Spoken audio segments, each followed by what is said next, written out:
¿Quieres aprender a curarte de una manera natural, sin tanta química? Puedes hacerlo asistiendo al taller del Botiquín de Remedios Naturales que impartirá el próximo día 24 de noviembre el profesor Agustín Mesa. ¿Dónde? En el CEP, en Santa Cruz, en la Plaza José Antonio Barre. Sábado 24 de noviembre, de 10 a 1. ¿Y cómo puedes informarte? Pues llamando al teléfono 655-770-466 o en connectingpeople.com. Te daremos una guía para que descubras y elabores tratamientos dedicados al mantenimiento de tu salud de una forma respetuosa, sencilla y sana. Mi sistema familiar. ¿Qué tiene que ver conmigo? ¿Quién eres dentro de la familia? Taller de constelaciones familiares. Cuando ocupas tu lugar en el árbol familiar, encuentras tu lugar en el mundo. Una constelación produce efectos no solo en la persona para la cual se realiza, sino que también en las personas que la observan. Con ejercicios donde podrás obtener información en este momento de tu vida, de algo que te está limitando y te genera malestar. Sábado 10 de noviembre, de 10 a 1 de la tarde, con el precio de 30 euros. Produce Connecting People. Infórmate en los teléfonos 680 49 75 12, 655 77 04 66.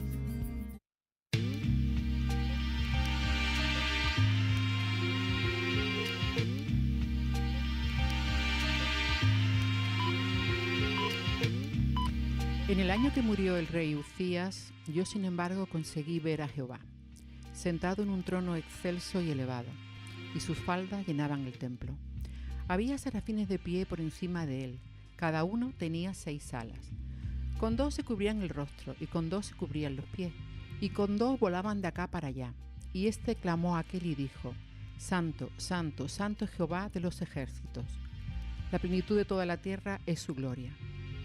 Y los quicios de los umbrales empezaron a retemblar a la voz del que clamó, y la casa misma gradualmente se llenó de humo.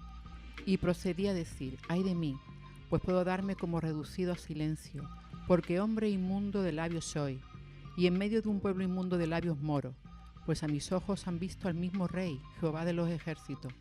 Ante eso, uno de los serafines voló hacia donde estaba yo, y en su mano había una brasa, relumbrante, que él había tomado con sus tenazas del altar, y tocó mi boca.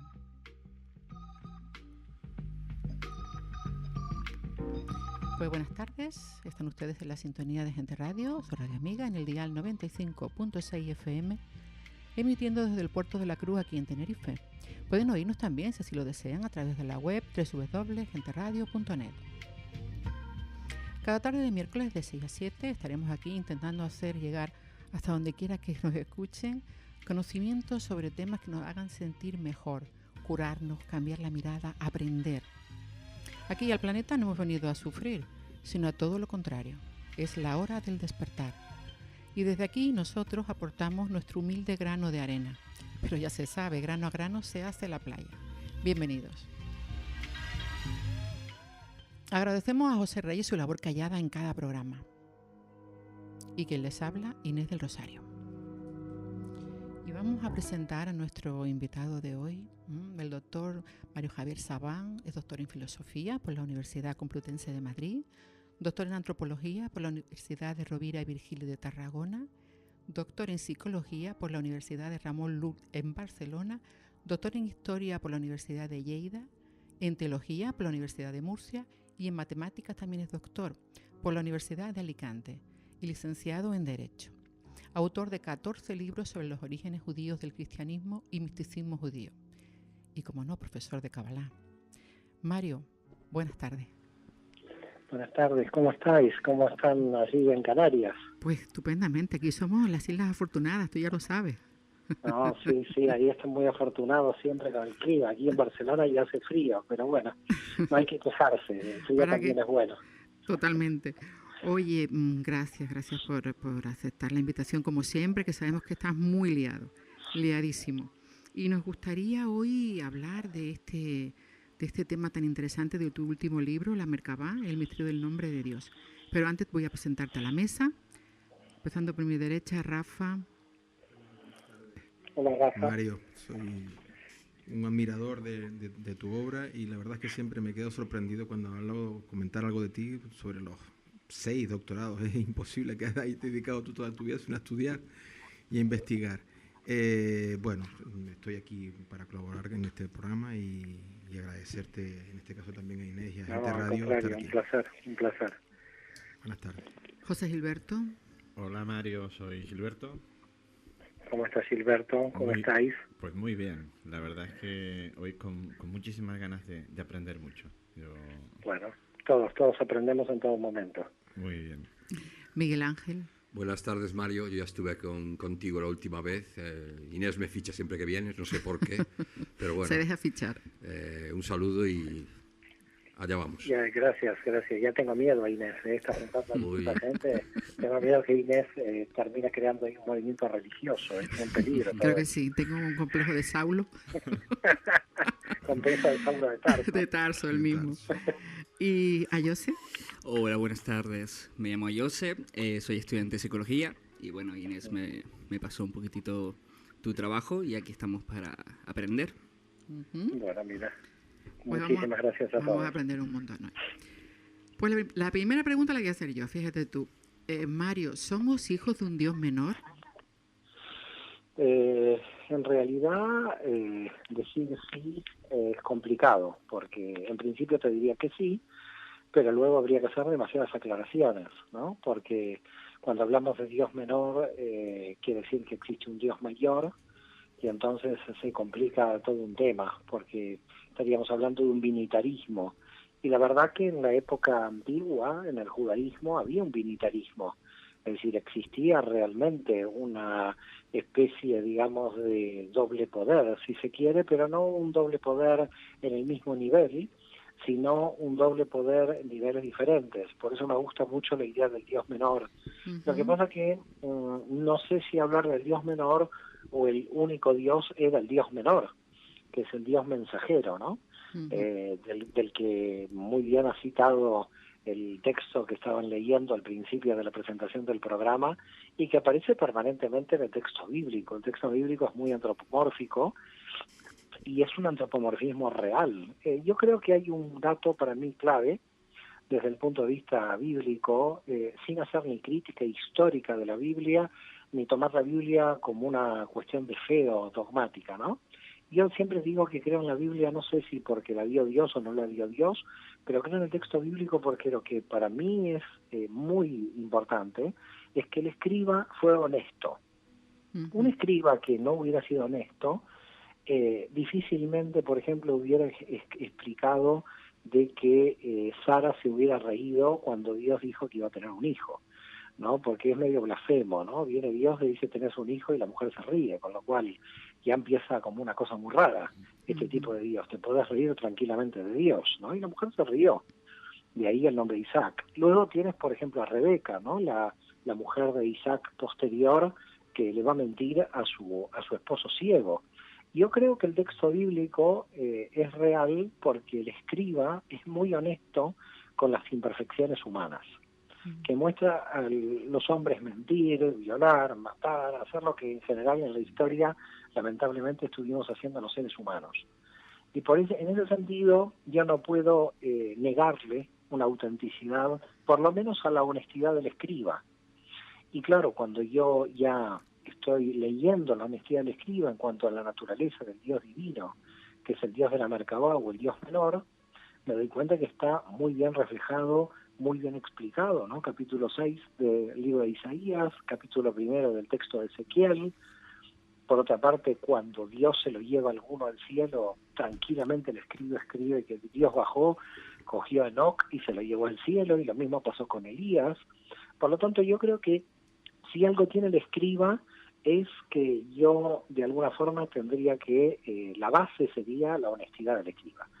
Luego, claro, lo que aparece en mi investigación es un tema bastante curioso porque, bueno, descubro no es el término que tendría que utilizar, sino reitero algo que ya estaba escrito en el Talmud, uno de los textos de la tradición oral judía, que es lo que se llama las 18 enmiendas, que son 27 modificaciones a versículos de la Torá y de todo el Tanaj, de la Biblia hebrea, del siglo III a.C., por parte del Sanedrín, para borrar antropomorfismos divinos. ¿Cuál era la intención esa de, porque en el libro de la Merkabah, que lo tengo aquí, habla sobre esas 18 enmiendas? ¿Cuál era la intención? ¿Quitar la forma humana de Dios? El problema que tienen los fariseos, sobre todo, pero los miembros del Sanedrín, porque todavía los fariseos en el siglo III a.C. no existían. Los fariseos son un movimiento que con los esenios y los saduceos van a aparecer en el siglo II en la historia judía. Y estas censuras son del siglo III, son de la gran asamblea, del Sanedrín anterior, mucho más antiguo en el mundo judío. El problema que tienen los dirigentes judíos después de 1000 años de establecerse en la tierra de Canaán, que después se va a llamar tierra de Israel, es cómo hacer que la gente no cometa idolatría. Mira, si hay una idea original en el pueblo de Israel con respecto a los demás pueblos, es que el Dios de Israel pide no hacerse imágenes. Todos los demás pueblos de todo el mundo básicamente tienen la idolatría como elemento clave, ¿no? Pero sí hay un elemento diferencial, porque en todo lo demás prácticamente las leyes de Hammurabi son muy parecidas a las leyes de Moisés, etcétera. Con lo cual, pero sí hay un elemento clave que podríamos destacar del Dios de Israel, es: a mí no me hagan imágenes. Creo que este es el punto fundamental, ¿no? Es decir, no quiero que me hagan imágenes. La pregunta es, ¿por qué no quieres que te hagan imágenes? Claro. ¿No? Porque es la pregunta que yo me pregunté al inicio de la investigación. ¿Por qué un Dios pide no hacerse imágenes? Porque al revés, un Dios ego estaría pidiendo todo el día: háganme imágenes. Claro. Me quieren idolatrar. Entonces es un Dios como muy particular, el Dios de Israel, cuando está pidiendo esto. Entonces empiezan las preguntas. Primero, un Dios que no tiene imagen no necesita pedir que no le hagan imágenes. Es un Dios que tiene imagen el que pide que no le hagan imágenes. Y todos los cabalistas a lo largo de la historia saben que Dios tiene imagen, porque la Merkabah, cuando es descrita por Ezequiel en el capítulo 1 y en varios capítulos del libro de Ezequiel, queda claro que el Dios de la Merkabah tiene imagen. Es más, hasta tiene color, que es el azul zafiro, y es bastante antropomórfico. El problema que va a suceder aquí es que la gente, leyendo la imagen del Dios de la Biblia, podía tentarse a construir imágenes de ese Dios, que era la idea de la prohibición del Dios de la Merkabah. Entonces, en realidad, los dirigentes del siglo III a.C. en el mundo judío toman la decisión que, para defender la no imagen, había que sacarle imagen al Dios de la Merkabah. Pero sacarle imagen al Dios de la Merkabah era un absurdo, porque el Dios de la Merkabah tiene imagen. Entonces, hubo una confusión entre Dios tiene imagen y la prohibición de representación de esa imagen, que son dos temas totalmente diferentes y que lamentablemente la gente los confunde. Es decir, no hagamos imágenes de Dios no implica que Dios no tiene imagen, porque Dios tiene imagen y se ve claramente en el capítulo 1 de Ezequiel. Y la estrategia que utilizó la Gran Asamblea del siglo III fue llevarnos a la confusión de terminar de decirnos que Dios no tenía imagen, para que nadie se tiente en la idolatría de terminar de crear la imagen, de fabricar la imagen. Mario. Entonces nos enviaron a una confusión que 2.300 años después estamos intentando solucionar. Mario, para que no me confunda más, te voy a preguntar algo que creo que es primordial y el origen, y aunque parezca un poco obvia, cuando hablas de nombres de Dios, ¿estás hablando de un Dios que tiene distintos nombres o estás hablando de varios dioses? Bueno, mira, en principio es el siguiente. Lo que aparece en el texto de Génesis también hay otra cosa sospechosa. Lo que tú me estás preguntando es otro tema, que es diferente al tema que estoy tratando. Porque en el libro de la Merkabah, en esta investigación de teología, todas las líneas hay que tener muy cuidado de a dónde nos conducen las preguntas, porque está muy enredado. Estamos hablando de desenredar una madeja de 2.300 años, que no es nada fácil, porque después la madeja se va enredando cada vez más. Entonces hay que tener mucho cuidado con estos temas, porque unos temas confunden a los otros temas. Entonces, ya dije que la imagen y la construcción de imágenes son temas diferentes. Eso, digamos, queda claro. Después viene el otro tema, que es el que tú estás planteando. Lo que tú estás planteando es la pluralidad que aparece en el primer capítulo de Génesis, donde cuando nombran a Dios dice dioses, porque dice Elohim. Quiere decir que tenemos otro segundo problema que se plantea en el texto bíblico. Parece ser que en el original no era tan monoteísta el texto bíblico cuando nació, porque Elohim, después, Maimónides va a decir que no solamente tiene que funcionar como Dios, sino como ángeles. Es un caso curioso que los rabinos nos han obligado a decir Dios a un nombre que realmente dice dioses, porque está en el plural. Entonces, hoy nosotros leemos Elohim traducido a todos los demás idiomas como Dios, pero que en el original no es Dios, son dioses. Con lo cual, la otra estrategia que vino luego, que complicó más las cosas, es ¿qué hacemos con tantos dioses que hay ahí en el texto bíblico? Porque si Dios después va a decir que es uno, como Dios jefe, entonces tenemos dos nombres de Dios. Tenemos el nombre de Elohim, que son dioses, y tenemos el nombre que habitualmente se lee como mal traducido, como Jehová o Yahvé, que es Yud-Hei Vav-Hei. El nombre Yahvé, que es el secreto del nombre de Dios, es el Yud-Hei Vav-Hei, el de Jehová. Ese es el nombre clave. ¿Por qué digo el nombre clave? Porque así se va a presentar Dios como uno, cuando aparece el Yud-Hei Vav-Hei. Y el Yud-Hei Vav-Hei en realidad hace referencia a la contracción de los universos en el cosmos. Quiere decir que Dios, que se presenta como Dios jefe, no tiene una identidad propia, sino tiene una identidad cósmica, lo cual lleva a una cuestión interesantísima, y es que nosotros somos entes cósmicos, no somos entes personales. Cuando nos volvemos entes personales por nuestra subjetividad, empezamos a crear una autoidolatría, porque cuando ya me estoy poniendo nombre y apellido y el otro tiene otro nombre y apellido, ya nos diferenciamos. En realidad parece ser que el objetivo de la revelación del Dios Yud-Hei Vav-Hei, del Dios del tetragrama, es decir, yo tengo conciencia cósmica. ¿Cómo podemos saber dónde está la prueba de la conciencia cósmica de este Yud-Hei Vav-Hei? Porque cuando está luchando lo que en la tradición rabínica es el ángel de Dios contra Jacob, que es un momento clave, que también lo pongo dentro del libro. ¿Por qué es un momento clave? Porque hay una lucha que no se entiende por qué un ángel de Dios está luchando con Jacob. Todas las exégesis, nadie puede entender ese momento. ¿Por qué un ángel de Dios está luchando con Jacob? Si Jacob creía en Dios, ¿qué está haciendo un ángel luchando contra él? Esa es una lucha muy misteriosa. Primero, porque ese texto no dice ángel, ese texto dice que Dios lucha contra Jacob. Segundo, ese Dios que está luchando contra Jacob es totalmente antropomórfico. Por eso luego los rabinos van a decir que es ángel.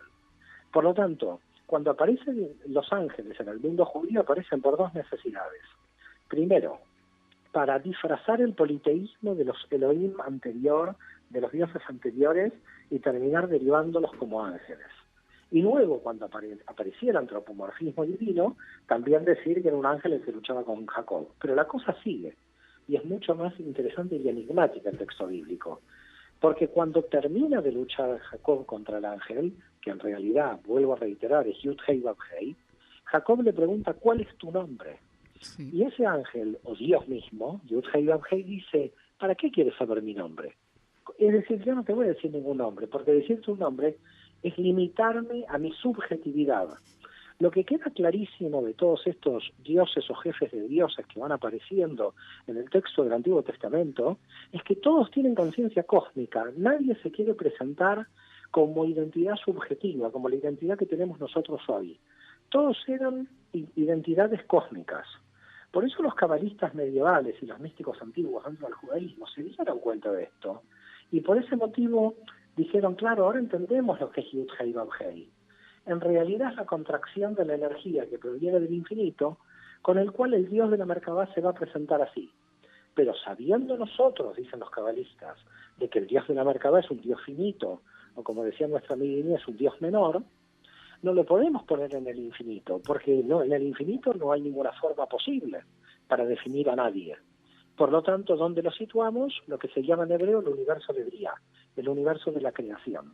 Cuando los propios cabalistas sitúan en el universo de Briá al Dios de la Merkabá, al Dios del carro de fuego, que se llevó a Enoc al cielo, que se llevó a Elías al cielo, están realmente admitiendo de que el Dios de la Torá, el Dios del Antiguo Testamento es antropomórfico, que no tiene que ver con el Dios de la Insof, del que hablan los cabalistas. Entonces, hay una, podríamos decir, admisión por parte de los cabalistas de que la representación de Dios en el universo de Briá, que es el primer universo espaciotemporal, es el Yud-Hei Vav-Hei. Yud-Hei Vav-Hei, que te reitero, nunca se presenta con una identidad subjetiva, siempre se presenta con una identidad cósmica, porque toda identidad subjetiva termina siendo una idolatría en el fondo. Lo que hace una identidad subjetiva de cada uno de nosotros es dividirnos del cosmos, no unirnos hacia él. Nos divide como personalidad, como yo, con toda la estructura de la identidad del yo. Y lo que está mostrando el Dios de la Merkabah es que hay una relación directa entre las conciencias más elevadas, que son conciencias cósmicas, y que no tienen relación con conciencias cerradas, subjetivas como las que tenemos nosotros. Por lo tanto, hay muchas enseñanzas a partir de develar el misterio del nombre de Dios. Pero esto es muy interesante lo que cuentas, porque una de las directrices, digamos, sistemas de pensamiento que tiene la Cábala es el hecho de la no idolatría en ningún caso, ¿no? Claro, no, por supuesto, porque lo que está claro es de que el objetivo del Dios de Israel es la no idolatría, pero el problema de la no idolatría nos llevó a hacer al Dios infinito, cuando el Dios de la Biblia es un Dios antropomórfico. Ahora fíjate lo más interesante de la investigación. Esta investigación puede llegar a entender el camino que trazó el cristianismo y el camino que trazó el islam, que son dos derivados de la problemática que presenta el judaísmo. El judaísmo, cuando en el siglo III a.C. fluctúa entre un Dios infinito y el Dios de la Merkabah y se queda en una especie de divinitarismo moderado, lo que hicieron los fariseos fue enviar todos los antropomorfismos divinos al Mesías. Dijeron, ¿quién puede reemplazarnos para que el Dios sea el Dios infinito? El Dios finito no lo podemos sostener frente al Dios infinito. Si empezamos a creer en un Dios infinito, ¿qué hacemos con este Dios finito, que es un Dios intermediario? Entonces los fariseos, a partir del siglo II a.C., empezaron a desplazar todas las características antropomórficas del Dios finito a la imagen del Mesías. Que el Mesías no tenía nada que ver con el tema religioso de Dios. El pobre Mesías lo que tenía que hacer era venir a restaurar políticamente al pueblo de Israel contra la dominación extranjera. El tema mesiánico era un tema político, no tenía nada que ver con un tema teológico.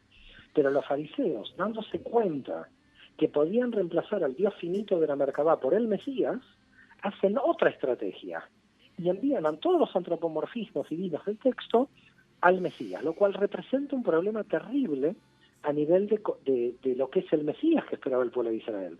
Porque está el Mesías descendiente de David, y después los fariseos ponen al Mesías atrás de David, porque el de la Merkabah no está atrás de David, el de Merkabah aparece llevando a Enoc en Génesis. Los fariseos, con tal de desdivinizar al Dios de la Merkabah, envían los antropomorfismos a la idea mesiánica. Todo esto es investigación que he trabajado, que no sé los rabinos que harán conmigo, porque estoy desmantelando 2.300 años de teología. En Canarias pero se vive bueno, bien, ¿eh? A mí no me importa lo que hagan los rabinos conmigo. ¿Cómo?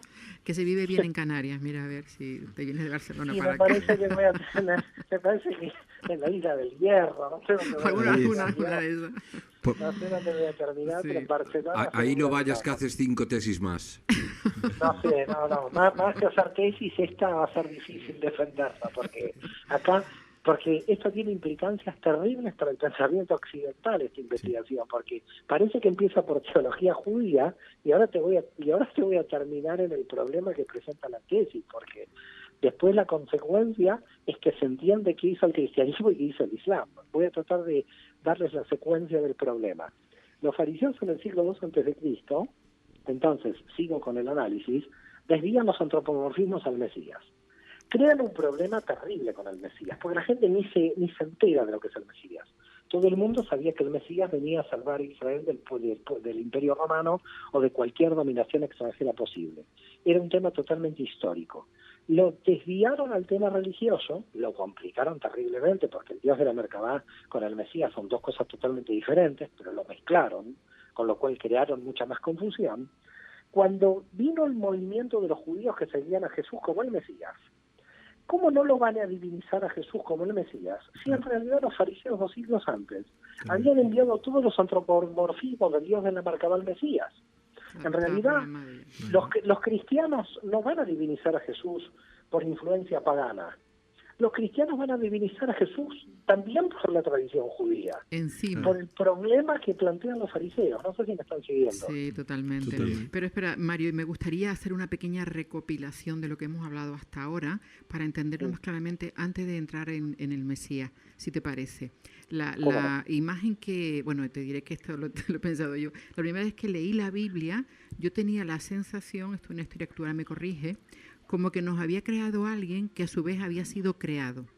Por eso te decía lo de un Dios menor, ¿no? Sí, entonces, totalmente, ese Dios menor. Sí, entonces esta persona, porque casi de una forma antropomórfica, ¿no? Era un creador con una serie de conciencia universal y creó el universo, creó a nosotros, creó la Tierra, creó todo. Pero él está tan perdido, digamos, en el conocimiento del Dios profundo, insondable, del Ein Sof, como lo estamos nosotros. Bueno, no? yo creo que probablemente este Dios de la Merkabá, o Metatrón, como lo llamaron luego los fariseos, porque los fariseos le pusieron un nombre de un ángel al Dios de la Merkabá para angelizarlo. No creas que termina la cosa ahí, porque lo reemplazaron con el Mesías, pero también lo reemplazaron con el nombre de un ángel. Es decir, los fariseos intentaban reemplazarlo de todos modos, pero lo que tú dices es verdad. No es que este Dios de la Merkabá esté tan perdido como nosotros, porque nosotros estamos perdidos por definición. Es decir, nosotros tenemos un problema gravísimo. Como seres humanos estamos muy limitados. Sí. Yo creo, indudablemente, que este Dios de la Merkabá tiene un conocimiento de una tecnología superior a la nuestra. Claro, y un nivel de información muy superior a la nuestra, e indudablemente alcanzó la eternidad. Es decir, alcanzó las variables del tiempo y el espacio. De conquista del tiempo y del espacio. Y los cabalistas lo saben. Claro, porque si tú lees a Ezequiel en el capítulo 1, parece que está escribiendo una nave espacial. Y si te pones a mirarlo, es que es como si fuera un astronauta. O sea, es como, yo siempre me he hecho la historia de que eran unos extraterrestres, vamos a decirlo así, a bote pronto. Tú te vas al Hierro, pero a mí me van a mandar a Constantinopla. A ver, mira. Y nos crearon y después, ¿no? La Merkabá me suena eso. A ver, una Merkabá es un carro de fuego que vuela por el espacio. De ahí a un ovni esto es un paso, es lo mismo. Claro. La Merkabá, si está volando por el cielo y se le lleva Ezequiel al cielo, si tú quieres decir que es un ovni, lo puedes decir muy tranquilamente. Claro. Porque al final es lo mismo. Es decir, es un carro de fuego con el dios de la Merkabá, que es el dios del carro de fuego, sentado en su trono, con el azul zafiro, que es el color aparentemente de esta nave. Es decir, que si quieres decir Dios extraterrestre, lo puedes decir tranquila. Ahora, eso, porque por definición en la Tierra no está en el cielo. Siempre hablamos de que Dios está en el cielo. Lo que pasa que aquí el problema es mucho más fuerte, no solamente por el desenredar el enredo teológico que se creó, sino porque la única forma de entender la Biblia va a ser desenredar este ovillo, porque si no va a ser imposible. Lo que pasa es que el problema es que las tres religiones, de alguna forma, ahora están basadas en una distorsión. Entonces, desenredar el ovillo va a ser difícil si no se hace una interpretación muy profunda, porque fíjate lo que pasó con el cristianismo. El cristianismo define al Mesías como Dios por el tema de la encarnación. Claro, porque el problema viene de los fariseos que divinizaron al Mesías que no lo tenían que haber divinizado. Entonces empezamos ya mal. El Mesías era un señor humano que no tenía que ser divinizado y que por lo tanto los fariseos lo divinizan para poder sacarle el nivel de divino al Dios de la Merkabá para transferir la divinización al infinito. La única forma, si tienes que sostener un Dios, no puede haber dos dioses. Tenés que decidir cuál es Dios, o el Dios infinito o el Dios finito. ¿Y está preparado el mundo para oír eso, Mario? ¿Está el mundo preparado? ¿Nuestra civilización está preparada para oír que somos productos de un Dios menor, vamos a decirlo así, después de todo lo que se ha montado alrededor de las religiones? Este es el problema. El problema es que nos encontramos, aunque si tú estudias profundamente el texto, se cae todo el montaje. Yo calculo que el mundo está preparado para poder oír la verdad, porque al final la ciencia va a terminar de desmontar el chiringuito. Entonces no tiene sentido esperar a que la ciencia lo desmonte, si en realidad desde la teología profunda y oculta de la mística judía ya se puede desmontar y se puede volver a armar. Es decir, en realidad se puede volver a armar. Entonces, una preguntita, Mario. Entonces, ¿podríamos interpretar que las religiones actuales, cristianismo, catolicismo, judismo, han cogido y han interpretado mal todo esto? A ver, yo quiero partir de una idea importante. Nadie fue culpable intencional de la mala interpretación. Ujú. Todo uno que interpretó y distorsionó el problema, lo distorsionó porque quería cubrir algo. Todo empezó, para que ustedes puedan entender, todo fue por buena fe. Lo que quiero tratar de explicar es que no hubo una intencionalidad de manipular con una intención negativa, sino con una intención positiva. La intención positiva empezó por la asamblea del siglo III a.C., donde ellos entendieron que si ellos decían que Dios tenía imagen como aparece en el texto bíblico, la gente se iba a tentar a hacer representaciones idolátricas de Dios. Ujú. Cosa que al final el cristianismo se tienta a hacer, porque al final, declarando al Mesías que es Dios, terminan haciendo la imagen de Jesús en la cruz. Por lo tanto, lo que se quería realmente tapar terminó resultando real. Ellos pensaron que si no transferían al Mesías, al Dios finito de la Merkabah, los antropomorfismos, la gente iba a hacer idolatría. Es decir, ellos confundieron de que si el lector leía el texto bíblico, donde leía que en Ezequiel Dios tenía imagen, en el mundo antiguo era tan fuerte la idolatría que el pueblo de Israel se hubiera tentado a hacer imágenes del Dios que sí tenía imagen. Entonces, de buena fe, la Gran Asamblea tomó la decisión de empezar a sacar y censurar los antropomorfismos con la idea de que no se tiente nadie para la construcción de una imagen, que era el objetivo del Dios de la Merkabah. Que ahí viene otra cosa, que ahí viene otra pregunta, porque ahora estamos hilando las distorsiones de las cuales empezaron. Pero también queda una pregunta flotando en el aire, que es una pregunta central de la investigación. ¿Por qué el Dios de la Merkabah, teniendo imagen, prohíbe las imágenes? Exactamente. Porque cuidado, si eran varios... Esta pregunta es la pregunta. Claro, claro. Porque a lo mejor eran varios y bueno, no sé, se me ocurre que era todo un equipo y no solamente iban a reproducir la imagen del capitán del equipo. No sé. Pero imagínate que eran varios o era uno, no creo que ese sea el problema. Yo creo que al prohibir la imagen, lo que elevaban era el nivel de abstracción. Al final, También. lo que elevaban de la gente, la pretensión de un Dios que no tenga imagen, así es. Sí. Un Dios que no tiene imagen tiene algún objetivo para no crear una imagen. Porque todo este problema se hubiera salvado si el Dios de Israel venía y decía, mira, tengo imagen, háganme imágenes. ¿Cuál es el problema? ¿Dónde está el problema realmente Claro, de la no imagen? quería, claro. De la construcción de una imagen. ¿Dónde está el problema real de la construcción de la imagen? Imagínate, algo Porque es normal. tomar un el Dios símbolo normal. por lo que realmente representa. O sea, nos hubiésemos quedado parados. por Nos ejemplo, hubiéramos quedado parados en el mensajero. en el mensajero, claro. No Entonces, en el mensaje que traía. Ujú. El mensajero lo que quería era traer un mensaje. Y el mensaje es que el ser humano aumente su capacidad de abstracción hasta llegar al infinito. Ujú. El infinito era el mensaje del Dios de la Merkabah. Pero si el Dios de la Merkabah se mostraba en su imagen, que se mostraba porque al final se tenía que mostrar, pero se iba ocultando, si decía que se podían hacer imágenes de él, nuestra capacidad de abstracción hubiera quedado obstruida, porque hubiera quedado absolutamente en el mensajero. Mira, ¿qué es lo que sucede, por ejemplo, con líderes religiosos? Que la gente, en vez de seguir al ideario, sigue al líder. Sí, al líder. Esto cuando apareció el cristianismo, porque imagina, hagamos una definición del concepto de cristiano. Puede haber dos definiciones del concepto de cristiano. Una persona que diga sigo las enseñanzas de Jesús y otra persona que diga creo en Jesús. Son dos cosas totalmente diferentes. Diferente. Ujú. Porque yo como judío puedo decir creo en todas las enseñanzas de Jesús, pero yo no sigo a Jesús. ¿Qué quiere decir seguir a Jesús? Ponerle de intermediario con el Dios Padre. En consecuencia, lo que la quiere la Merkabah es no ser intermediaria, pero no el punto final. Porque si no es una obstrucción el mensajero. El mensajero es una obstrucción porque el mensajero se transforma en gurú. La gente termina siguiendo al gurú, no al mensaje. Por Claro. cierto, esto que estás diciendo, Mario, me viene a colación con una pregunta que quería hacerte y me has dado pie. A lo mejor se sale un poco del tema, pero me gustaría escucharte al respecto si no te molesta. ¿Fue Jesús un cabalista? Sí, totalmente. Los Totalmente. grandes, Tenía un conocimiento de la mística judía increíble, impresionante. Y yo dudo terriblemente que este hombre hubiera creído que lo iban a hacer Dios.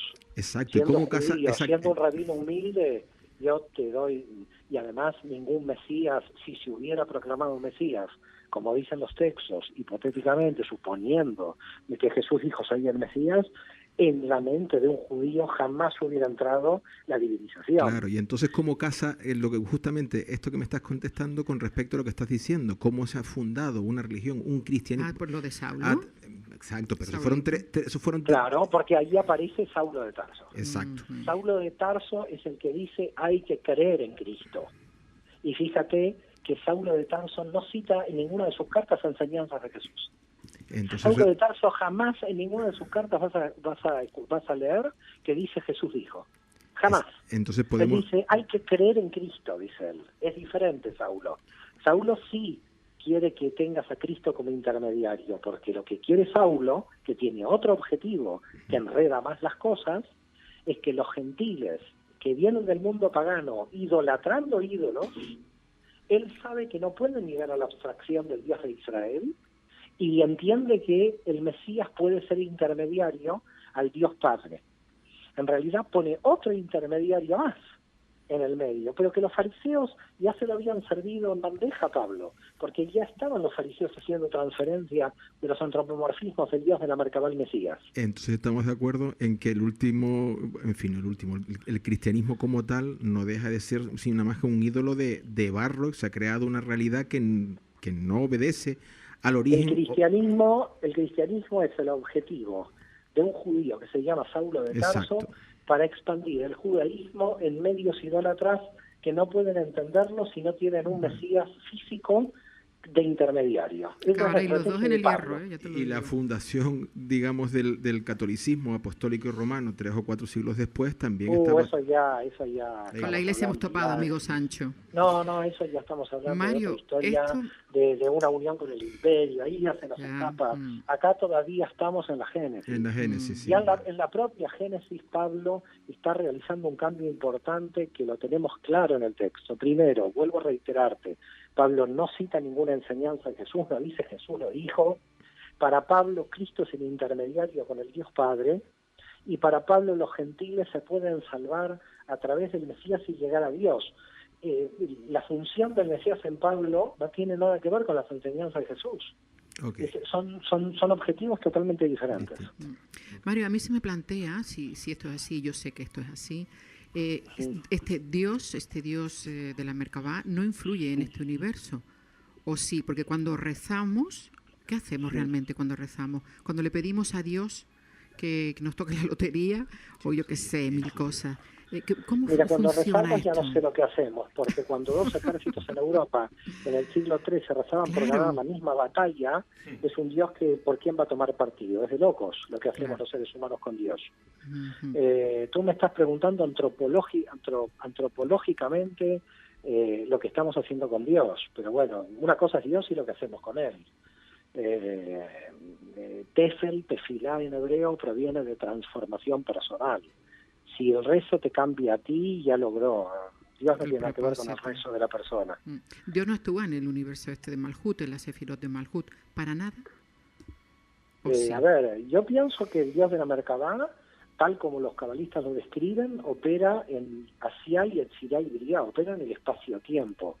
¿Tiene posibilidad este Dios de la Merkabah de tener contacto con la eternidad, es decir, de dominar las leyes del tiempo y del espacio? Y es posible, porque en la Cábala hay un cuarto universo arriba, que es Atzilut, que es la emanación, que es un universo donde el espacio-tiempo desaparece, y estamos hablando que si el Dios de la Merkabah, los cabalistas lo sitúan en lo que se llama Arquetar del universo de Briá, que es la sefirá más alta del universo espacio-temporal, indudablemente puede coincidir con Malhut de Atzilut, que es la entrada a la eternidad. Entonces, ¿puede esta Merkabah operar en tiempo y espacio y al mismo tiempo en la eternidad? Y es posible, porque si apareció la Merkabah con Moisés y 700 años después aparece con Ezequiel, quiere decir que la Merkabah o tiene una larga longevidad o puede controlar tiempo y espacio. Por otra parte, tampoco hablamos del libro de Enoch, y todo lo que Enoch ve ahí volando por el cielo. Sí. Libro que no fue canonizado, pero que tiene una gran influencia para entender lo que es la Merkabah. A ver, queda claro que la Merkabah es un objeto volador no identificado, aunque yo creo que es muy identificado. Está bastante identificado. Ese Dios es un intermediario, ese Dios prohíbe las imágenes por un motivo, pero no quiero dejar de olvidarme de algo importante, porque así como ya hablamos de que el cristianismo tomó la idea de la antropomorfización de Dios, porque al final si Jesús es Dios encarnado, hay una antropomorfización de Dios, que es un revival, ¿no? Una vuelta al antropomorfismo del Dios bíblico al final, con lo cual es un caso curioso. Tomaron al Mesías los cristianos, pero lo divinizaron, es decir, que al final lo que los fariseos querían hacer, que era de que no se antropomorfice al Dios de la Merkabah, y enviaron la cuestión al Mesías, al final se dio vuelta, el Mesías terminó divino, y por lo tanto terminó teniendo las mismas características de la Merkabah. Contragolpe de toda esta historia es el Islam, que es muy interesante, porque el Islam en el Corán niega totalmente todo antropomorfismo, y por lo tanto se ponen las antípodas del texto bíblico, y por supuesto ni hablemos del cristianismo, ¿no? Pero ¿qué es lo que hace el Islam? El Islam directamente ya cree que el Dios de la Ein Sof es el Dios, que no hay un intermediario, porque el intermediario es Mahoma. Con lo cual es muy curioso de lo que pasó aquí. Es decir, ¿qué es lo curioso? El mensaje, que es el infinito, los cabalistas querían llegar a ese mensaje, el Dios de la Merkabah también quería llegar a ese mensaje, y el mensaje y el mensajero quedan confundidos en el Islam, porque en realidad el mensaje es el infinito. Hay un Dios superior al Dios de la Merkabah. Esto es lo que creían los judíos del siglo III a.C., en lo que llamamos dignitarismo moderado. El Dios de la Merkabah, como decías tú, Inés, era un Dios menor, y el Ein Sof parece ser que era un Dios mayor. Es fascinante esto, porque se desenredan siglos de problemas. Madre mía, pero tienes que parar de pensar. En el libro hay una frase que tú pones que dice: no hay Mesías, vuelve el Dios de la Merkabah en su carro de fuego. Sí, yo en ese sentido, yo no creo en ningún Mesías. Porque no creo en ningún Mesías simplemente porque el Mesías es una figura totalmente histórica. Es una figura que lo que venía a hacer era redimir al pueblo de Israel de toda opresión extranjera. Su objetivo era la liberación. Y fíjate que los judíos del siglo I seguían convencidos de esa función del Mesías. Por eso si tú lees en el Nuevo Testamento, Hechos de los Apóstoles, capítulo 1, versículo 6, cuando Jesús resucita, ¿qué le dicen los apóstoles? ¿Cuándo restaurarás el reino de Israel? Claro, después vino San Pablo y la patrística y dijeron: el reino es el que vuela por el cielo. No. Los apóstoles judíos del siglo I que seguían a Jesús le preguntaron: bueno, muy bien, ahora que resucitaste, ¿ahora hacemos la revolución nacional contra Roma? Es decir, que los apóstoles seguían creyendo de que Jesús, resucitado, los iba a enviar a una guerra, una revolución militar contra Roma. El mesianismo es sionismo, es decir, el mesianismo es la restauración de los judíos a un estado político independiente de toda opresión extranjera. Cuando en 1948 se declara el Estado de Israel, para mí el mesianismo se terminó, porque se cumplió con la idea del Mesías, la restauración nacional de Israel. Esto llevó a dos problemas. La Iglesia Católica no quería reconocer al principio el Estado de Israel, porque para la teología católica tenía que volver Jesús por segunda vez para que los judíos vuelvan a la tierra prometida. Quiere decir que la independencia de Israel presentaba a la teología católica un problema. Pero para los ortodoxos judíos también planteaba un problema, porque los ortodoxos judíos esperaban que el Mesías venga de un carro de fuego volando, que era el Dios de la Merkabah, antes de crear el Estado de Israel. Claro. Porque la creación política del Estado de Israel ponía en jaque a la teología, porque la teología estaba esperando un Mesías internacional que era el que reemplazaba al Dios de la Merkabah, no una restauración humana, política del Estado de Israel, que era la verdadera función mesiánica original del Mesías. Por lo tanto, acá no viene ningún Mesías, ni Jesús vuelve, ni nadie vuelve. El que vuelve es el Dios de la Merkabah. Es decir, el que va a volver es el Dios de la Merkabah en su carro de fuego. Ahora, ¿con quién viene? ¿Con Elías, con Jesús, con Enoch, con un parlamento volador? No sé con quién viene. Mario. Pero lo que queda claro es que si estamos esperando a alguien es el Dios de la Merkabah, no a un Mesías. El Mesías es una confusión que nos meten los fariseos en el siglo II antes de Cristo. Política. Mario, Siempre la política. Mario, ¿y por qué después de tantos siglos de ocultismo y secretismo, por qué ahora abres, digamos, la caja de Pandora? Bueno, yo no abrí la caja de Pandora. Bueno. Sí, yo abro la caja de Pandora y me voy a Groenlandia ahora.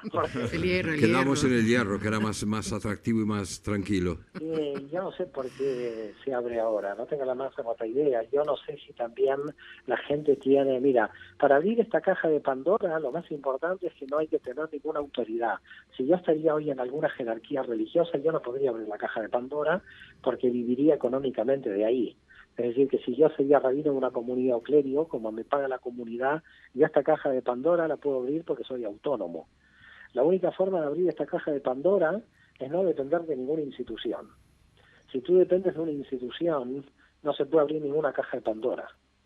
Por eso me acuerdo mucho cuando le preguntaron a Lacan, al gran psicoanalista francés, le dijeron, usted investiga mucho en la universidad, ¿no? Y él dice, no, en la universidad nunca investigué. Dice, es una contradicción, la universidad no está para investigar, está para controlar el conocimiento. Dice, entonces, cuando tú estás en una institución, sea la universidad, sea la iglesia, sea el rabinato, la gente tiene una jerarquía de pensamiento dogmático donde si tú te vas de ahí no te financia nadie. La única forma de que la caja de Pandora salte es que tú no dependas financieramente de ninguna estructura institucional. De todas maneras, con respecto a lo que estás comentando, eso está muy en la línea de lo que es un gran cabalista, ¿no? Que en definitiva es que cada uno es maestro de sí mismo y por tanto hace el trabajo que considera oportuno en función de estas directrices. No sé si estás de acuerdo conmigo. ¿No? Y claro, y lo que tú estás diciendo enlaza y se relaciona directamente con el texto de Isaías. Cuando en el texto de Isaías dice, ¿cómo sabremos que llegan los tiempos finales? Cuando cada uno sea maestro de sí mismo. De sí mismo, exactamente. Cuando uno sea maestro de sí mismo. Por eso el místico en realidad es un anarquista religioso. Exactamente. El místico no cree en la estructura del poder. Porque en realidad, si tú te lo pones a pensar, la religión unida con el poder de espiritualidad no tiene nada, porque tiene que seguir los intereses políticos. Sí. No puede tener interés espiritual. Tiene que haber una manipulación política de la religión. Si la religión se acerca al poder, es parte de la estructura del poder. Cualquiera sea la religión, sea el Islam, el judaísmo, el cristianismo, cualquier religión, y aquí no hablo de una en particular, que esté cercana al poder, es un mecanismo de manipulación política. Mario, por eso el único que puede salvar la espiritualidad es el místico, que vale por libre. Mario, como Inés arrancó con Hijos de un Dios Menor, con el título de una película, yo voy a ir a otra, a Blade Runner. O sea, ¿somos replicantes? ¿Realmente nos ha creado ese ser extraterrestre y somos replicantes? Pues yo voy a añadir otra, Contact, después hablaremos de eso. ¿Somos replicantes? Mira, ¿Somos replicantes? ¿Cuánto tiempo nos queda, como decía en la película, al final, ese apoteósico y magnífico de Ridley Scott? Mira, yo creo que toda la clave, yo pongo en mi libro, está en Génesis 3.25. En Génesis 3.25 hay una parte muy interesante que es el árbol de la vida, ¿no? Nosotros comimos del árbol del conocimiento y salimos del paraíso. Claro, ¿cómo no vamos a salir del paraíso si en el paraíso había seguridad social total, permanente? Entonces salimos fuera del paraíso porque queríamos con el esfuerzo llegar hacia arriba, hacia la divinidad, lo cual en principio no lo veo mal. Pero el que quedó fuera es el árbol de la vida. ¿Qué quiere decir el árbol de la vida? El árbol de la vida eterna es que si nosotros comíamos de ahí, íbamos a ser eternos, y dice Dios, lo voy a apartar, lo voy a sacar del paraíso para que no coma del árbol de la vida eterna y no viva para siempre como nosotros. Dice el Dios jefe de la Merkabah. Que no extienda su mano el hombre y viva eternamente como nosotros. Quiere decir, ya tienen el conocimiento como nosotros, ahora lo único que falta es que esta gente sea eterna. Es lo único que nos falta. Pero, dice el texto bíblico, y rodearé con la espada del querub al árbol de la vida, quiere decir que no se destruyó el árbol de la vida, y en algún momento podemos coger del árbol de la vida eterna y seremos como dioses. El Dios de la Merkabah dice algo muy simple. Si el ser humano aumenta el nivel de conciencia, se va a ganar la eternidad. Es decir, va a vencer a la muerte. Porque fíjate que en el texto de Isaías dice claramente que la muerte y el mal van a ser destruidos al final de los tiempos. Lo que a mí me queda claro es que nosotros algún día vamos a llegar al nivel de la Merkabah, pero solo podríamos llegar al nivel de la Merkabah con un grado de conciencia muy alto. En las condiciones de conciencia en que la humanidad está ahora, seríamos un drama a nivel cósmico, porque seríamos como salvajes en el universo. Mario, ¿el árbol de la vida puede referirse a los códigos genéticos? Yo creo que el árbol de la vida tiene relación con que alcanzar de algún modo la eternidad. ¿Cómo? No lo sé. Si a través de la manipulación genética, a través del aumento de la tecnología o a través de las variables de tiempo-espacio, que al final son las que descubre otro judío que es Einstein. Porque al final, fíjate lo curioso que es el pueblo elegido, el que termina uno de sus hijos del pueblo elegido tratando de descubrir que tiempo y espacio son dos variables que se unen y que en realidad uno podría estar en la eternidad. Eso implica el árbol de la vida, implica entrar a la eternidad. Es decir, tenemos conciencia por una fórmula a través de la relatividad de que la eternidad es físicamente posible. Es muy grande el tema de la relatividad. Increíble. Es muy grande lo que descubrió Einstein con las dos variables. Creo que Einstein en el futuro es un revolucionario mucho mayor que Freud, porque al final lo que está encontrando Einstein es que las dos variables fundamentales del universo, tiempo y espacio, convergen en un punto, y ese punto es la posibilidad de ser eternos. Entonces nosotros, dice el texto bíblico, y te digo, final del capítulo 3, algún día llegaremos a comer del árbol de la vida, y queda clarísimo que la profecía es llegar a la eternidad. Pero la cuestión es cuidado, más inquietante, ¿la eternidad para qué?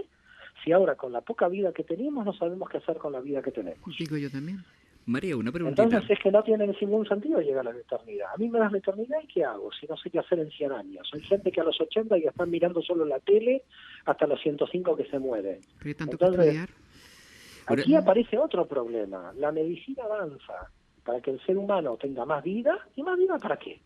Tenemos, si no tenemos sentido en esa vida. Sería el primer paso conocer. Una preguntita, Mario, mira. Hablando así un poco de la psicología social y esto, claro, es un estudio, ¿no? Tú expones tu estudio y ya sabiendo un poco las distorsiones que se han creado a lo largo de la historia y todo esto, ¿cómo ve ahora mismo cuando tú expones en eventos todo esto? ¿Cómo ve la sociedad esta teoría, este estudio? ¿Qué es la impresión que te llevas? Todavía no te puedo decir nada, porque el libro salió hace 15 días. Y la tesis doctoral fue defendida en marzo. El mundo no sabe nada de esta tesis todavía. Es decir, que se están enterando más rápido en Canarias que en otro lado. Siempre hemos sido los primeros. Yo siempre he hablado del infinito, del árbol de la vida, pero ustedes están sabiéndolo antes que muchos. Mario, así que no te puedo decir la reacción de lo que va a pasar. Lo verás en prensa. Sí, vale. No te puedo decir lo que pasará. Te puedo ir a otro libro que a mí me llamó la atención una parte. En el SOT 22, en tu libro, hablas del libre albedrío y hablas de la predeterminación. ¿Cómo se comen esas dos cosas juntas? Porque es una cosa que me preocupa desde que iba al colegio religioso, los salesianos, 10 años, y siempre me chocó eso. Si somos libres y Dios lo sabe todo, no somos libres. O sea, bueno, en realidad somos libres y estamos predeterminados al mismo tiempo. A ver cómo lo explico. Exacto. Sí, pero no es contradictorio. Es decir, tú eres libre, visto desde el infinito, incognoscible. Tú lo que vas a hacer en el ejercicio de tu libre albedrío, ya se sabe lo que vas a hacer. Por lo tanto, tú funcionas con la ilusión del libre albedrío, pero en realidad esa información está predeterminada. Pero no hay distinción entre el aspecto álmico y el aspecto físico de la realidad que vivimos en este libre albedrío que estábamos hablando. O sea, en el libre albedrío sí, porque el libre albedrío solamente se puede ejercer en la materia. En el nivel energético, la energía cumple la única función. Es decir, la energía de la electricidad no tiene libre albedrío para ser energía del agua. Tiene que seguir siendo energía de electricidad. Por eso nosotros decimos que en el nivel angélico, el ángel como energía solamente cumple la función por la cual está predeterminada. Lo que provoca, entonces, es una contradicción en la vida física, porque el físico tiene opción para ir a la izquierda o a la derecha, pero el alma, por su predeterminación, sabe a dónde tiene que ir. Entonces, el libre albedrío se produce cuando el alma está en la materia. Si no hay materia, la energía está predeterminada. Mario, ¿cómo encaja todo esto con la física cuántica actual? Bueno, fíjate que hace poco tiempo estoy en conversaciones con David Howe. David Howe es un profesor de física en la Universidad de Barcelona, y él en sus últimos 2 libros ya puso un capítulo de cábala, porque ya entendió de que la física y la cábala están muy unidas, y estamos pensando, lo que pasa es que tenemos muy poco tiempo los dos, de poder hacer un libro de diálogo juntos, yo tratando de explicar desde la cábala el nacimiento del universo, y él explicando la física. Él está alucinado con cómo los cabalistas de la Edad Media describieron lo que la física está descubriendo. Por lo tanto, yo lo que te estoy diciendo no es lo que yo creo, es lo que los físicos se están dando cuenta hoy de las intuiciones de los cabalistas, porque lo curioso de esto es cómo los cabalistas, a través de la meditación y la contemplación del universo, llegaron a cuestiones que hoy solamente a través de fórmulas puede llegar la ciencia. ¿Cómo les llegó a ellos esa información? ¿Cómo, perdón? ¿Cómo les llegó a ellos todo esto? Incluso, mira, verás, tengo algunas preguntas que te haré ahora, pero una de ellas tal vez tenga relación. Me preguntaban en un chat donde siempre hablamos del tema que vamos a hablar el siguiente miércoles, si no serían viajeros del tiempo, o sea, seres del siglo 35 que viajaron al siglo 21 a explicarnos, bueno, en este caso sería el año 2000 años antes, a explicarnos algo, por ejemplo, la Kabbalah, cosas que ya habían descubierto y la trajeron al pasado. Puede pasar cualquier cosa. La verdad es que no sabemos bien cómo funcionan las leyes de la física. Estamos totalmente perdidos, los propios físicos no saben cómo funciona el universo.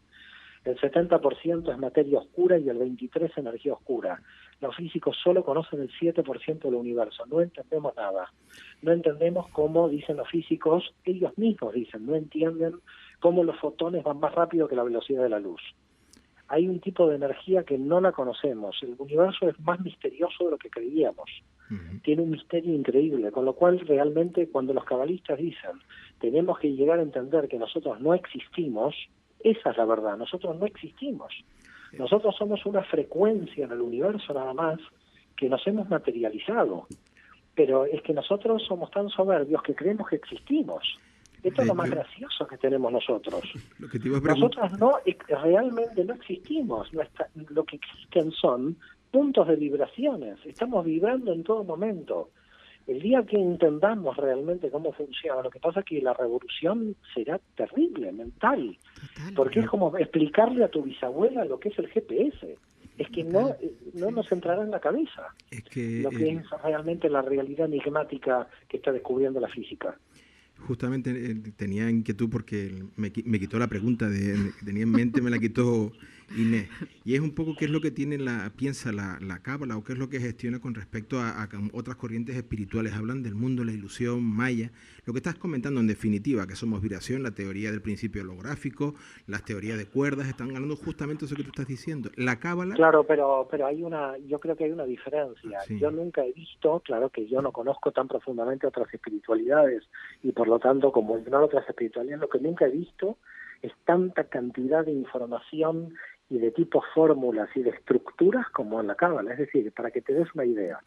Es decir, yo llego a una conclusión. Nadie puede decir que es cabalista. Nadie puede decir que es cabalista porque las fuentes de la cábala no las domina nadie. Un humano hoy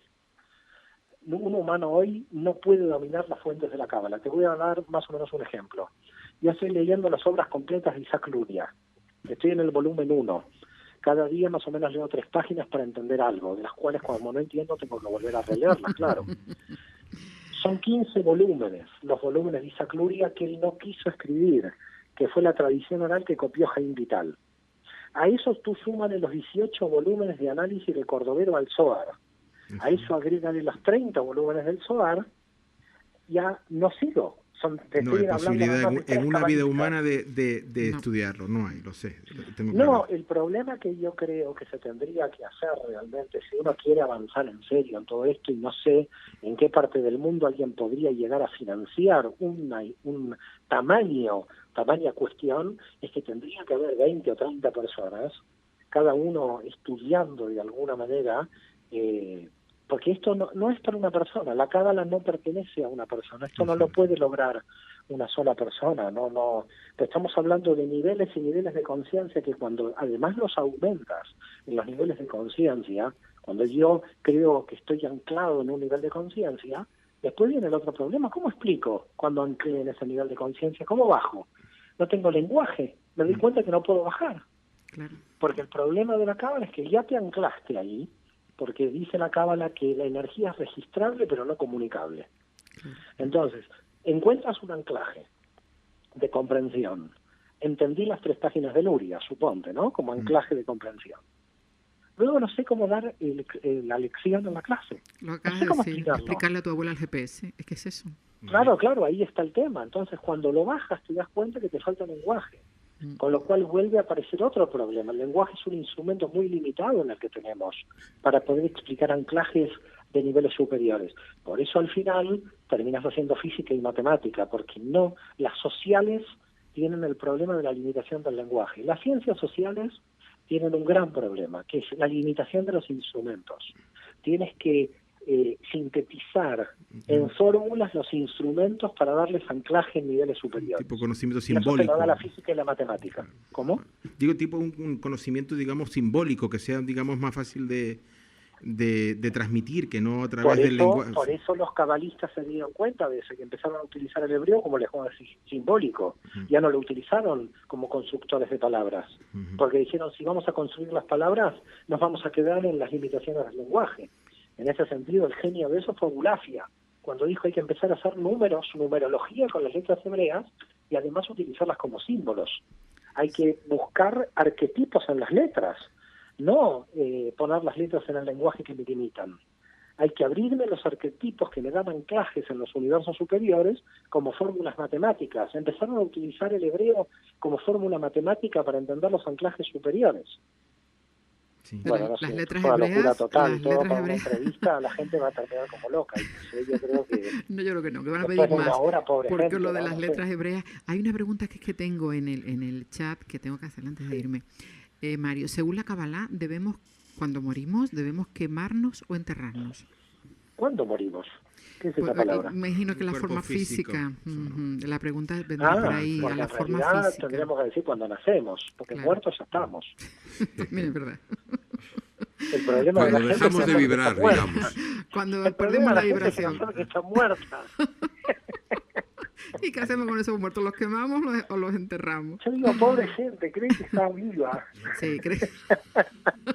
José Gilberto va a recetar esta semana, después de este programa, más de un antidepresivo. No, espero que no Es que él sea es ningún médico. psiquiatra que me va a Y digo, enviar al manicomio. Bueno, él va Pero a bueno. recetar. Bueno, ok.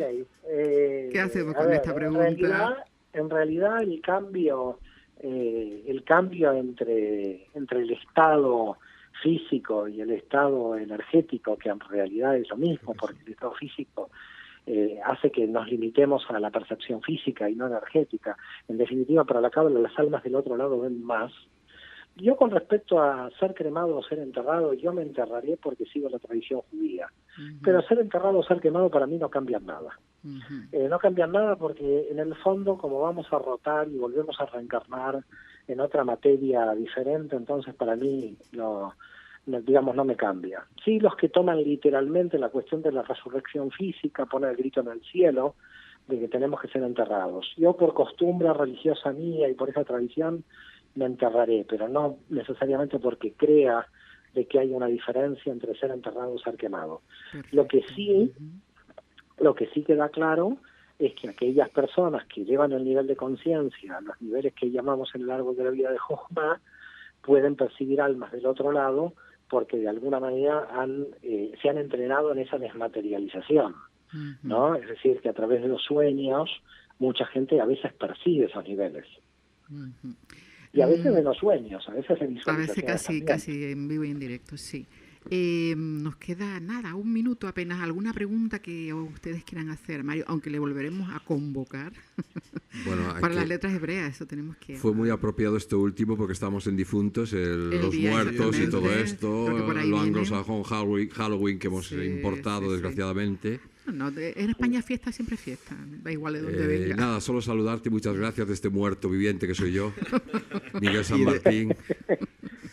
Y Mario, a todas estas que veníamos a hablar veníamos a hablar de muchas cosas, pero una de las cuestiones es lo del crecimiento espiritual a través de trascender el ego, y de eso no hemos hablado nada. Pero hay más programas. Bueno, Mario. mira, hay tantos temas que no hemos hablado porque nos hemos enredado en la teología, pero bueno, ya habrá otro momento, no hay problema. Y si no lo podemos hacer en esta vida, nos encontraremos en la próxima. Por cierto, ¿no puedes comentar nada de los cursos que tienes online en tu página web?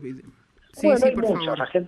La gente puede navegar y alguno va a entrar, no vamos a hacer marketing. Así que si la gente navega y pone mi nombre, quizás encuentre algo. Bueno, hay uno próximo sobre el mal, que ese os informaré. El del mal, la verdad que hace mucho que lo quería hacer, porque la gente no es feliz creyendo que el mal no tiene sentido, y creo que el tema del mal la gente lo lleva mal. Y hasta que el mal la gente no lo lleve bien, la gente no es feliz. Hay una incomprensión de cómo funciona el mal muy grande. Muchas gracias, Mario, es muy interesante. Un abrazo muy grande a todos. Muchas gracias. Muchas gracias, Mario. Mario. Y ya sabes Un abrazo que fuerte. él sí tiene el hierro, te lo podemos guardar. Gracias. Necesitaré algún refugio en algún momento. Muchísimas gracias, Hasta de luego, todo buenas corazón. tardes. Hasta luego. Mucha Es un luz. placer muy grande a todos. Gracias. Hasta ahora. Las cosas importantes que descubrimos no nos pertenecen. Aunque no lo hubiésemos observado, lo que acabamos de descubrir estaba ahí desde siempre. Formaba parte constituyente del universo físico o espiritual. He encontrado en esta vida a muchas personas que me han ayudado a descubrir. He tomado también conciencia de que estos descubrimientos no me pertenecen y no tengo derecho a atesorarlos. Al descubrir la vida, cómo se organiza y cómo podemos ayudarla, no he inventado nada. Simplemente he adquirido el deber de respetarla todavía más y de decir lo que he descubierto. Muchas gracias a todos. Hasta el próximo miércoles. Tan Mirt.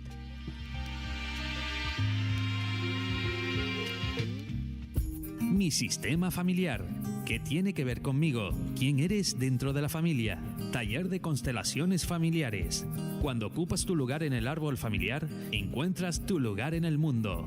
Una constelación produce efectos no solo en la persona para la cual se realiza, sino que también en las personas que la observan. Con ejercicios donde podrás obtener información en este momento de tu vida, de algo que te está limitando y te genera malestar. Sábado 10 de noviembre, de 10 a 1 de la tarde, con el precio de 30 euros. Produce Connecting People. Infórmate en los teléfonos 680 49 75 12, 655 77 04 66. ¿Quieres aprender a curarte de una manera natural, sin tanta química? Puedes hacerlo asistiendo al taller del Botiquín de Remedios Naturales que impartirá el próximo día 24 de noviembre el profesor Agustín Mesa. ¿Dónde? En el CEP, en Santa Cruz, en la Plaza José Antonio Barre. Sábado 24 de noviembre, de 10 a 1. ¿Y cómo puedes informarte? Pues llamando al teléfono 655-770-466 o en connectingpeople.com. Te daremos una guía para que descubras y elabores tratamientos dedicados al mantenimiento de tu salud de una forma respetuosa, sencilla y sana. Hey.